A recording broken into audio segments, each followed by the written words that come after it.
This, to me, again, is the most important thing that you could possibly do in your life, and the rewards are endless.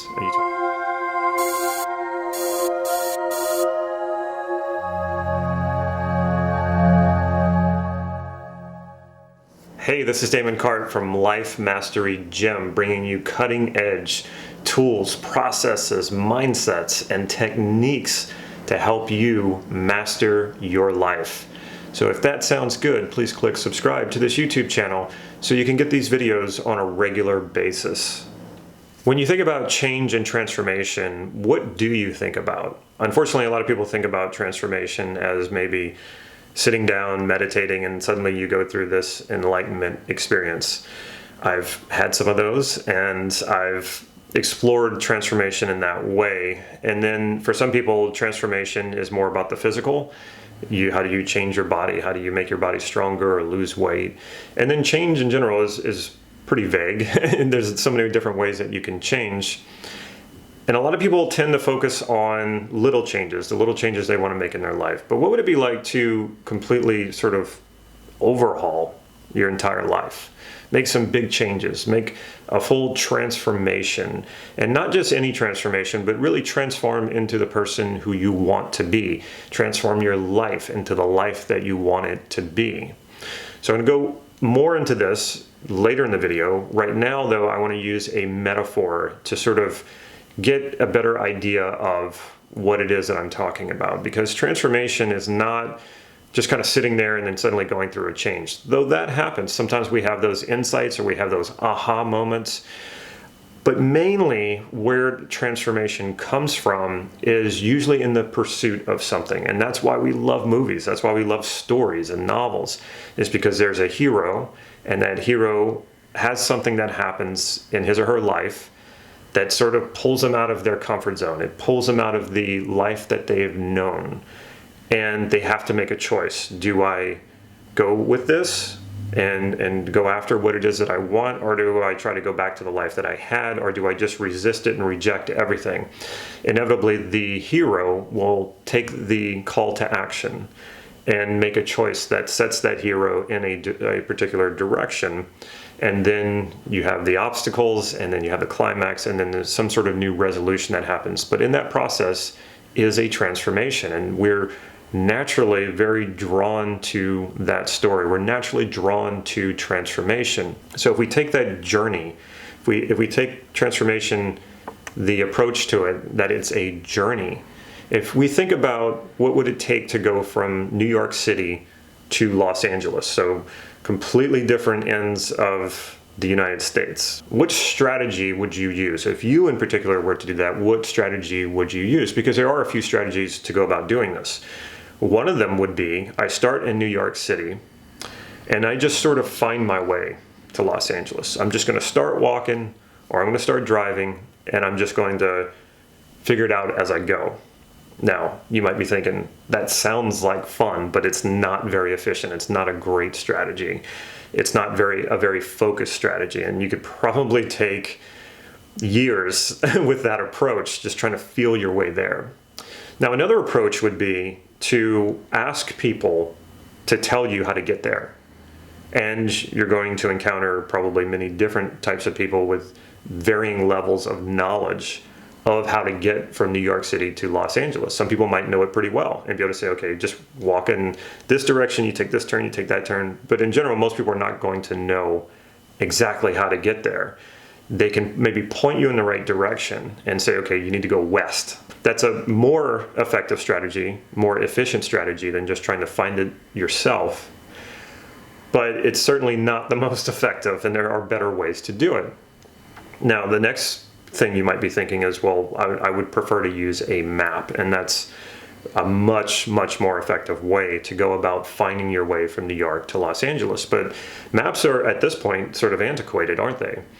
Why is that? Well, we used to use maps a lot, and I'm old enough to remember, or old enough to have used paper maps, especially when I first moved to Los Angeles. When I was moved from New Orleans to Los Angeles, all I had was paper maps. I would print stuff off the internet for maps, and then I would find my way around Los Angeles. And we've gotten a lot more sophisticated, but let's think about that. Let's think about using a map to get from New York to Los Angeles.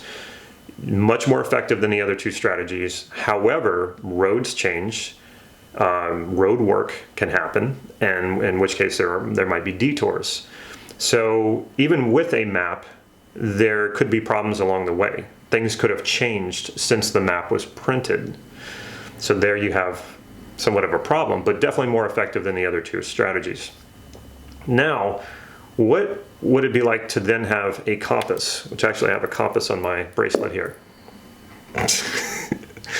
A compass is really effective in the sense that you could pretty much be dropped anywhere in the US and you know where west is because the compass tells you where west is. So you could be totally lost in the sense that you don't have a map, there's no one to talk to, you have no clear direction, you can't just depend on yourself, but you could look at a compass and know at least the right direction to go in. So what am I getting at with all of this? Well, think about how you go through life finding your own way. How do you do that? Do you just completely rely on yourself and just say, I'll figure it out along the way? Some people do. What about asking other people for help and finding your way in life?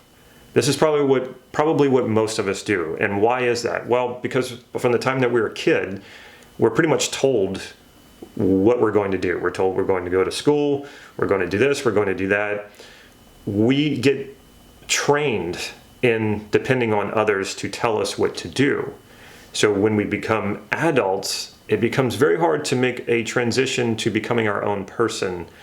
And sure, it's fine to ask people their opinion, but do you really have a felt sense within you, an inner compass that tells you what's the right direction? And then when you sort of step off that right direction, you look at your compass and go, but this would be a felt sense, and you go, I've kind of stepped away from what it is that I really truly value and want to do. I've stepped off my journey to transformation. I need to correct that path. I need to correct that direction. Most of us never develop that inner compass. Most of us never stop depending on others to tell us what we should and should not do. What is the problem with that? Well, the problem with that is we never truly fulfill our potential because we're not truly finding out what our core values are, the thing that makes us happy, the thing that taps into our true potential. Out of lack of knowing where to go, out of lack of having that inner compass developed, we often depend on other people to tell us where to go, tell us what to do, what's the right career, who's the right person to marry, or whatever it is. Do I go into business for myself? Do I not go into business for myself? As long as we're dependent on other people for that information, and believe me, there will never be any shortage of people trying to tell you what you should do. That's been my experience. There's always an expert, so-called expert, who's going to tell you what you should do and what you should not do. The problem with that is that most of the time they're not entirely correct. Well, let's say 50% of the time, we'll be generous here. 50% of the time, they're not even correct about that. The other thing is they may guide you into making a good decision, but it just still might not be the right decision for you. You're never going to know what's truly right for you until you elicit your own values about what it is that you value most highly, and then know the criteria of how you're going to get there. Meaning, I know what I value, and I know how I make that happen. I know how I experience my values, and that's going to be different than how anybody else does it. So if you're depending on other people to tell you that, it's never going to fit. It's never going to totally fulfill you. Like I said, it might be good decisions, and the people might be well-meaning, and they may guide you, direct you to make good decisions for yourself. But if you never tap into that on your own, if you never cultivate that inner compass, chances are you're going to, despite making good decisions, or basically good decisions, you're never going to quite tap into your potential, and you're never going to truly find something that fulfills you. Now, this is the transformation process, because when you tap into that, when you tap into what it is you really value, a vision comes out of that. A vision springs out of that. And a vision is vague. It doesn't need to be that detailed. Your goals need to be detailed and specific, but your vision is a bit vague. It's more that direction. It's that inner compass telling you where it is you need to go. Where is it what direction is going to fulfill you? And this is, to me, the most important thing that you can do in your life, is to develop that inner compass, which is connected to a vision. And anytime you turn away from that vision, you feel it, you know it. You know you've turned away from your vision. You know you've turned away from your purpose. You know you've turned away from your hero's journey. So you turn back and you go in the right direction. So for this first video, I just wanted to introduce that concept to you, because now you're probably thinking, well, how do I go about doing that? How do I develop my inner compass? How do I get onto my hero's journey? How do I get on the pathway to transformation? And I want to emphasize that that pathway of transformation is not about a destination. I know this sounds so cliche. It's not about the destination. It's about who you become in the process of going in the direction and following the vision that is truly your own, that is truly based in your core values. This, to me, again, is the most important thing that you could possibly do in your life, and the rewards are endless. And you talk about abundance, and it's not just money abundance, not just like monetary wealth. It's living a truly rich life that is your life, that makes it fulfilling and satisfying.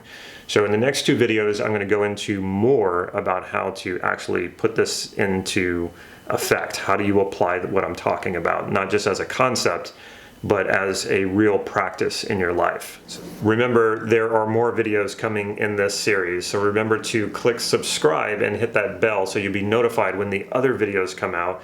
And also, if you like this video, please click like right down here and leave me a comment or a question.